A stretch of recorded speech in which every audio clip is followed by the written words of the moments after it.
ሰላም ሰላም እንዴት ናችሁ? የኔ ቤተሰብ ማለት ነው። አንዳንድ ነገር ለእናንተ ሼር ለማድረግ ነው የመጣሁት። ኦኬ ባለፈው ስለ ዩቲዩብ ቻናል አከፋፈት፣ ስለ ዩቲዩብ ቻናል አስተዳደግ፣ በዩቲዩብ ቻናል ምን አይነት ተግዳሮችን እንዳሉ ለእናንተ ክላሪፋይ እና አንዳንድ የማውቃቸው ነገሮችን ለእናንተ ለማስተላለፍ መጥቼ ነበር ማለት ነው። ከዚህም ቀጣይም አንዳንድ የማውቃቸው ነገሮች ለእናንተ እያጋራው እንደሚሄድ በዚህ አጋጣሚ በውስጥ ያለ እንትን ለእናንተ ላጋራችሁ እወዳለሁ ማለት ነው። አሁን ለእናንተ አንድ ነገር የሚያስፈልግና የሚጠቅማችሁ ነገር ለመናገር ነው የመጣሁት ማለት ነው። አሁን ከዩቲዩብ ከቻናሉ ከመክፈታችሁ በፊት ማወቅ ያለባችሁ አንዳንድ ነገሮችን አለ። ከመክፈታችሁ ያለ በውስጣችሁ ኢምፕሬሽን ፍላጎትና ከከፈታችሁት በኋላ ያለ እንቅስቃሴ በጣም የተለያየ ነው፣ አይገናኝም።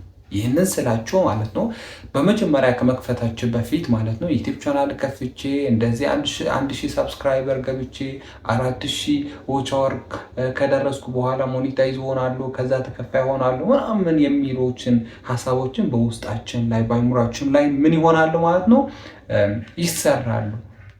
ይህንን ስላችሁ ምንድነው ኦልሬዲ እኛ የምንፈልገውና የምናደርገውን ስራ የምንሰራውን ስራዎችን የተለያዩ ነው። ያንን እንደፈለግነው አይደለም ለማለት ነው ባጭሩ። ይህንን ዩቲዩብ ቻናል ስንከፍት ብዙ ተግዳሮችን አሉ። እንደ ሌሎቹ አልጎሪዝም አይደለም። ዩቲዩብ ቻናል ምን ያስፈልገዋል? በጣም መስራት ያስፈልገዋል። ኮንሲስተንሲ በሆነ መንገድ ማለት ነው። ሁሌም መስራት፣ ቀን በቀን መስራት ያስፈልገናል። ወይም ደግሞ ከሁለት ቀን በኋላ ከሶስት ቀን በኋላ ያለ መቋረጥ ሁሌም ፖስት ማድረግ አለብን። ሁሌም ሪል የሆኑ ቪዲዮዎችን መስራት አለብን። ይህንን ይጠበቅብናል። ይህንን ከሰራን ኦልሬዲ ራሱን አልጎሪዝሙ አፕግሬድ ያደርገናል ማለት ነው። ግን ምን አይነቶች ምን ስህተቶችን ይታያሉ ማለት ነው? አንድ ዩቲዩበር ሆናለሁ የሚል ሰው ይመጣና ዩቲዩብ ቻናል ይከፍታል። ከዛ ከከፈተ በኋላ 1 ሳምንት 2 ሳምንት በጣም ይሰራል፣ በጣም ይተጋል። ከዛ ያቋርጠዋል። የምታቋርጠው ከሆነ ያለመጀመር ይሻላል። ምክንያቱም ሪዛልቱ እንደዛ አይደለም፣ ውጤቱ እንደዛ አይደለም። ጀምረ የምትተወው ከሆነ ሪዛልቱ በትክክል አይመጣም ማለት ነው። ኮንሲስተንሲ በሆነ ደክሞኛል፣ ሰልትቶኛል ምናምን ሳትል በጣም የምትሰራ ከሆነ ማለት ነው ሪዛልቱ በመጨረሻ ታየዋለህ። ሞኔታይዝ ከሆንክ በእርግጥ ከዛ ያሉ እንቅስቃሴዎች በጣም ቀላል ነው የሚሆኑ። አንዳንድ ተግዳሮችን አሉ። ዩቲዩብ ቻናል ከፍተህ ያው ጥራት የሌለው ካሜራውን ስትጠቀም በጣም ብዙ ሰው ላይ አይዳረስም። ራስን ተመልስን ስታየውም በጣም ይደብራል። ምክንያቱም ስፒር አይደለም፣ ፊትን በጣም ግልጽ አይደለም፣ የምታወራዎችን ወሬዎችን በጣም ግልጽ አይደለም፣ በጣም የሚሰማ አይደለም። ሰው እነዚህ ነገሮችን የኢንስትሩመንት ችግር ራሳችንን ዝቅ እንዲያረጉን እና እንድንተው ያስገድደናል ማለት ነው። ስነቨር ጊቭ አፕ እንደዛ አይደለም። ሁሉም ሰው ማለት ነው ከትንሽ ወደ ትልቅ ከትንሽ ነው የሚጀምረው። ያለው እቃ ያለው ነገር ያለው በውስጡ አቅሙ ያለው ተጠቅሞ ነው የሚፈልገው ላይ የሚደርሰው ነው። ወይም ትላልቆች ኢንፍሉዌንሰሮች ዩቲዩበሮችን ያሉም በትንሽ ነገር ጀምረው ትልቅ ላይ እንደደረሱ ወቅ ግዴታችን ነው። ሰው የምናውቀው ነገር በውስጣችን ያለ አቅም ማለት ነው ማሳየት አለብን ግዴታ ማለት ነው። በመስራት ቪዲዮዎችን በመስራት ሊሆን ይችላል።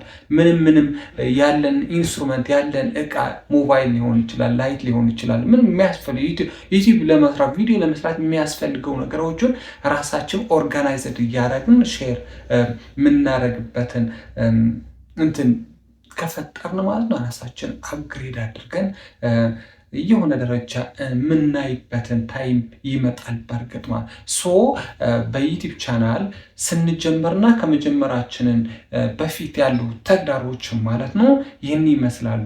አንድ ነገር ኦልሬዲ ኢንስትሩመንት የለኝም፣ እቃ የለኝም፣ እኔ ጥራት ያለውን ስልክ የለኝም፣ ላይት የለኝም፣ ሌሎችም ኤርፎን ምናምን ተጨማሪ ብዙ የሚያስፈልጉ ነገሮች አሉ፣ እነሱ የለኝም፣ ዲኮሬት የሆነ ቤትም የለኝም ምናምን የምትሉ ስቱዲዮ የለኝም የምትሉ ሰዎችም ብዙዎች ናቸው።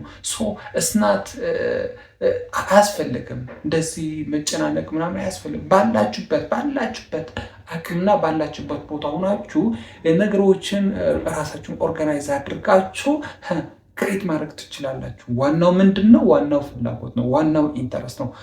ኢንተረስታችን ምን መሆን አለበት? ኮንሲስተንሲ መኖር አለበት። ኮንሲስተንሲ ካለው በእኛ በውስጣችን ያለ ፍላጎት ሁሌ የምንሰራው ከሆነ ማለት ነው አንድ ታይም በውስጣችን ያለው ኦብጀክቲቭ ማለት ነው አቺቭ እንደምንሆን ማሰብ አለብን። በእርግጥም ይሆናል ማለት ነው። ውስጣችን ያለ ፍላጎት እኔ እንደዚህ ሆኜ ሞኔታይዝ አድርጌ ዩቲዩብ ቻናሌን ትልቅ የሆነ ሾው አድርገዋለሁ፣ ትልቅ የሆነ ስራዎችን እሰራለሁ፣ ትልቅ የሆነ ነገሮችን ወደ ሶሻል ሚዲያ አጋራለሁ የሚል ሀሳብና ፍላጎቱን ካለን ማለት ነው ምን ይጠበቅብናል? መስዋዕትነት ማድረግ አለብን። የምን መስዋዕትነት? የታይም የጊዜ መስዋዕትነት፣ የእንቅልፍ መስዋዕትነት፣ የመተኛት ሰዓታችን፣ የእረፍት ሰዓታችን መስዋዕት ማድረግ አለብን። ይህንን ኦርጋናይዝድ በሆነ መንገድ ተጠቅመን የሆነ ደረጃ ላይ ምን ደርስበትን ታይም ይመጣል ማለት ነው። በእርግጥ እነግራችኋለሁ። ኔቨር ጊቭ አፕ ኖት ሆፕለስ እላችኋለሁ ማለት ነው። ሃቭ ናይስ ታይም። ይመቻችሁ።